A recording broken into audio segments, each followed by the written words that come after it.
সিরিয়ার নৌবহরে হামলার কথা নিশ্চিত করেছে ইসরায়েল। বাশার আল আসাদ সরকারের পতনের পর সিরিয়ার সামরিক স্থাপনাগুলোকে অকার্যকর করার যে পদক্ষেপ নিয়েছে দেশটি, এটি তারই অংশ।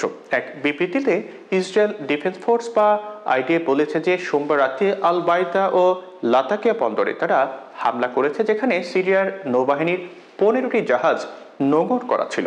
এই জাহাজগুলো ধ্বংস করা গেছে। লাতাকিয়া বন্দরে হামলার ভিডিও ফুটেজ বিবিসি ভেরিফাই করে দেখেছে। ফুটেজে দেখা যাচ্ছে যে বন্দরের একাংশ এবং জাহাজগুলোর ব্যাপক ক্ষয়ক্ষতি হয়েছে।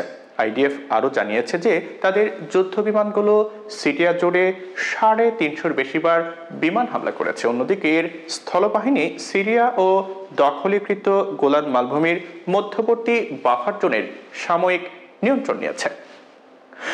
এর আগে যুক্তরাজ্য ভিত্তিক Syrian observatory for human rights বলেছে যে রবিবার সিরিয়ান বিদ্রোহীদের হাতে আসাদ সরকারের উৎখাতের পর থেকে এই পর্যন্ত 310টি হামলার তথ্য রেকর্ড করা হয়েছে।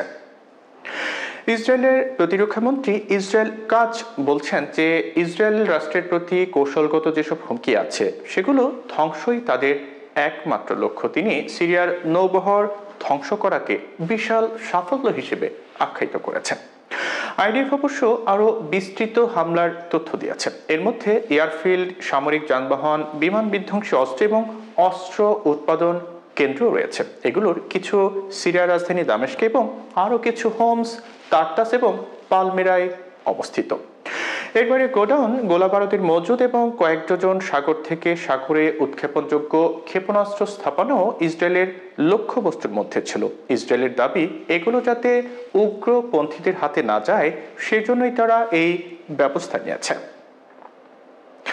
এক ভিডিও বার্তায় ইসরায়েলের প্রধানমন্ত্রী বেনিয়ামিন নেতানিয়াহু প্রেসিডেন্ট বাশার আল আসাদকে উৎখাতকারী বিদ্রোহী গ্রুপ হায়াত তাহরির আল শাম বা HTS-কে উদ্দেশ্য করে কথা বলেছেন। তিনি বলেছেন, তারা যদি ইরানকে সিরিয়ায় পুনঃপ্রতিষ্ঠা করে তাহলে ইসরায়েলকে শক্তি প্রয়োগ করে তার জবাব দিতে হবে।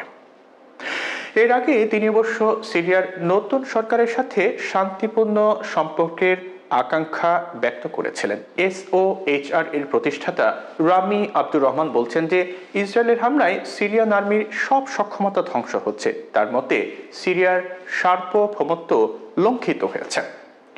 অন্যদিকে আইডিএফ ইসরায়েলি অধিকৃত গোলান উপত্যকা সীমান্তে বাফার জোনের বাইরে তাদের সেনা অবস্থানের কথা নিশ্চিত করেছে। তারা স্বীকার করেছে যে সিরিয়ার ভূমিতে তাদের সেনারা প্রবেশ করেছে, তবে রাজধানী দামেস্ক অভিমুখে ট্যাঙ্ক যাওয়ার খবর অসত্য বলে বিবিসিকে জানিয়েছে ইসরায়েল।